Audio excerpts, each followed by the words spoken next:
Do I look like a child? A little bit. Well, hold on. Is she cute? Not really. It doesn't like not work, but I don't know that it works. I don't like it. This is who you're gonna take advice from today. Hey guys, welcome back to my channel. All right, so I asked you guys on Instagram what struggles you have with breath work. What problems, what trouble areas are you experiencing when it comes to practicing breath work? Got a lot of answers. I'm gonna run through them here a little bit. You have something that isn't listed here or you want more information on a certain one, now's your chance. Comment down below your challenges or struggles with breath work because I want to help you. I'm here to help. All right, so I wrote them all down. Maintaining the correct posture, back pains. For me, number one thing I can say is the edge of the chair, edge of a firm chair, is the best surface to practice breath work on. Legs don't fall asleep. It is a lot easier for you to maintain. If you're on a soft space, like the couch or the bed, it is really easy to fall in and lose that full upright posture to fully expand the belly. Being on the edge of a chair tremendously helps. It's a lot more comfortable and a lot more firm. Even sometimes on the ground, it is really easy to like sink down into the belly. When I did first start doing it, sitting for that long or even 10 minutes sometimes, I did experience back pain. There's a gajillion reasons why your back could be hurting, but I'm gonna just tell you to continue to practice at the edge of a chair, like I said. Break it up. Maybe you don't do a full hour or a whole 30 minutes. Maybe you do 10 minutes here, 10 minutes there, until you feel more comfortable to do a little bit longer and a little bit longer. Back pain on a spiritual level, I believe everything happens metaphysically before it comes to the surface physically. Back represents stability. Specifically, our kidneys and lower back have a lot to do with our finances. So that also could be a correlation. I'm not absoluting anything there, but that is something to bring awareness to. The biggest number one thing that a lot of you asked about was consistency and commitment. Guys, listen to me. I want you to listen to me right now. Okay, are you listening? I worked a 60-hour work week when I first started learning breath work. 12 to 14-hour days, Monday through Friday. I worked in the film industry. I would get up at like 6 most days, get home. It was an hour drive away, the place I was working. So get up at 6, dedicate at least 10 to 15 minutes to breath work, brush my teeth, leave, get to work, hour drive, work 12 hours, or more, drive an hour home, do whatever the fuck I can do to decompress, and try to fit in 30 minutes before bed. I'm just sharing that to say that anything is possible if you really want to do it. And when I would go to work, I would literally go to the bathroom to breathe for 5 minutes. I would go outside, like people were taking cigarette breaks. I was like, I'm taking a breath break. I just really started to bring awareness to the breath. That is breath work. Sometimes it doesn't have to be this dedicated hour you cut out every day. It's really like right now. How are you breathing? For 3 days, I'm gonna make it a point that this is like the number one thing I'm thinking about all day is how I'm breathing. You can start with a day. You can be like, today, after this video is over, for the next 24 hours, I'm gonna promise to myself to focus on how I'm breathing. Nasal only breathing while working out. This is something that still to this day, I have moments where I struggle with it. Not gonna act like I'm the master of all things. We are so used to doing that dog breath,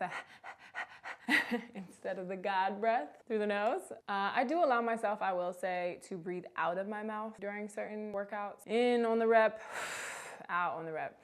In, out. So as you start to just build this mind-body connection to the way that you're breathing, to the breath to movement, eventually a lot of times, like say for example, I was playing volleyball last week. I like made it a point to mentally like start the game just breathing through my nose. The more and more you practice anything, it will become an habitual lifestyle thing. Breath retention after exhale, totally common thing that people struggle with. I'm gonna again say practice, practice, practice, but also know your limits. No need to like, you should never be at the point of where you're like gasping for air. You know, at the end of a hold and you're holding at the bottom of the breath. If you have to, you did it too long, sis. There's no need to do it that extreme. Know your limits. Enjoy the phases. Everyone and their mama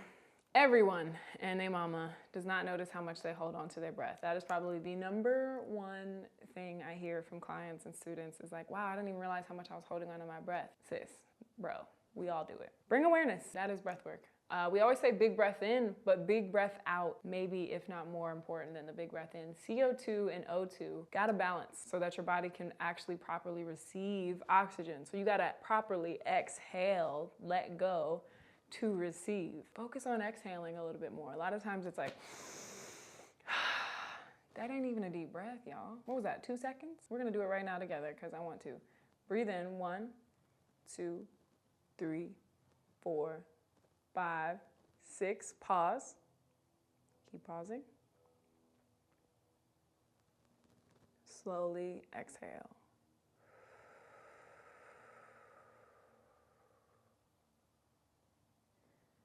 That is more of a full deep belly breath or deep breath and deep breath out than whatever the hell they be doing on Instagram. Which techniques to use in certain scenarios? I want y'all to tell me what scenarios you want certain breath work techniques for.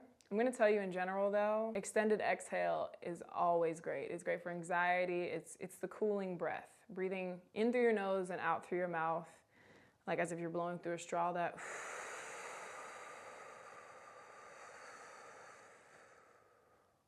like really extending it. Basically, the exhale is double the length of the inhale. So 4-second inhale, 8-second exhale, whatever that looks like. Length of time, said it before and I'll say it again. I did not start at an hour, let alone 40, let alone 30 minutes. Probably started around 10 to 15 minutes and I practiced with music. I made a playlist of 4 songs, 3 songs, breathed to those every day until I felt like I can add another song. What do you know, we're at 20 minutes. I can add another song, 25 minutes. Music is key for me. At least when I was starting and trying to get that duration down, that was key. Bandhas, those were definitely probably more of the technical things that I struggled with, specifically pushing out my stomach and lifting up the root. I was like, how do I do both those at the same time? That took me probably 2 months to feel comfortable doing. I want y'all to know that to rush is to not trust and to take your time. But I will make a dedicated video on that as well. Not being afraid of the tingles and sensations. Somebody also put like the body heating up, any uncomfortable sensations. Probably the second most common thing I hear from clients and students is like, oh, I just get scared. Acceptance is where change starts. I'm gonna just say that. And so I'm not saying to force it. If it's really uncomfortable for you, if it's really like,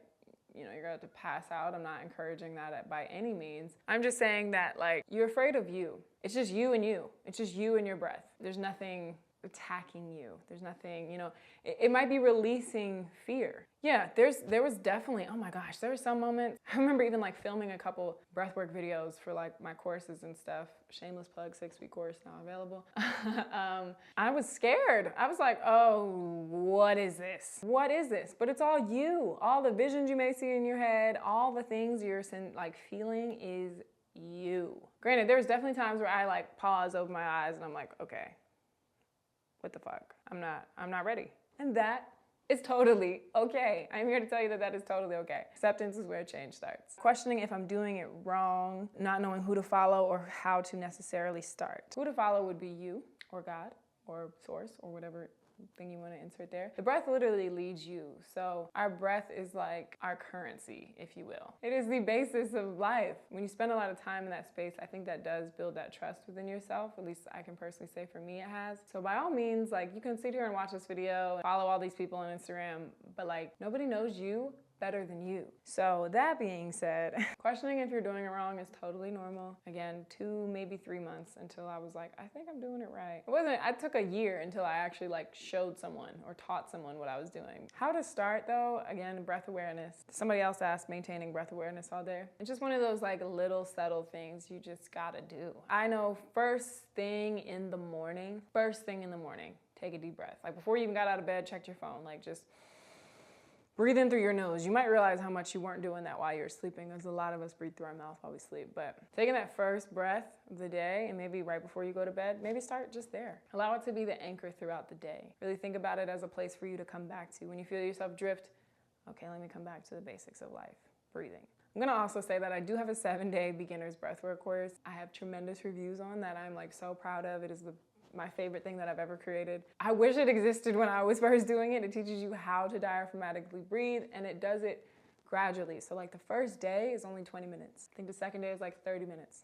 Third day is like 40 minutes. Like it doesn't just jump into these hour-long sessions. And by the end, day 5, 6, and 7 are hour-long sessions, guided videos. Yours to keep for a lifetime, yours to use in any way that you would like. I'm gonna link that down below. I am not even shameless about promoting that because I'm so proud of that. 2 more, breathing while on electronics. This is a big thing. I actually read that the way that we start to breathe when we're scrolling on our phones is similar to the way animals breathe when they see their prey. It gets really shallow, it gets really like fixated, like really animalistic. So which makes sense why we get like really carnal when it comes to Instagram, and we get really like into our desires, whether that's food or sex or whatever it is on these screens that we get really into. I mean, that one really just comes down to how much time you're spending on the screen. Those type of things, LCD, liquid crystal display, affects the pineal gland. There's a ripple of things to the body, but it is not meant to help you necessarily be conscious and aware and present. It is kind of made to take you out of those things. I think the less time you spend on electronics and the more time you spend breathing, that will solve that problem. The last one, tummo breaths, panic sinks in. This is kind of similar to what I said about like being afraid of like the tingles and sensations, because again, a lot of people, especially with tummo breaths, they're really challenging. There are some days now where I'm like, whew, okay, I'm gonna have to take a breath in between these tummo breaths. This is hard. But I think the like beauty, to summarize all of this, the beauty in routine and consistency and commitment to something, it is a space for you to truly learn about yourself. When you do the same thing every day, or a variation basically of the same thing, you notice how different it may be every day. There's gonna be days where it's like, this is cake. And there's gonna be maybe a week where you're like, yo, I cannot do this. And really, that alone is teaching you to accept yourself and not attach to, and like, don't absolute anything here, don't attach to anything here. Like, just totally be curious and observe. Like, I wonder if what I'm eating is affecting the way I'm breathing, which it is. I'm gonna tell you that. That's #1 thing to look at if you're struggling with breath work. Look at what you're eating. Past food, what are you consuming digitally, mentally, musically? Who are you spending time with? Are you sleeping enough? Are you having excessive sexual energy? Whatever it may be, start to observe. All right, this was a lengthy one. I appreciate y'all for tuning in. Like I said, I will make dedicated videos to some of these topics. Comment down below any struggles you have or any thoughts or opinions or extra help you may need on any of these topics. I'm gonna go breathe because I feel a little out of breath, actually. I will talk to you guys in my next video. Peace.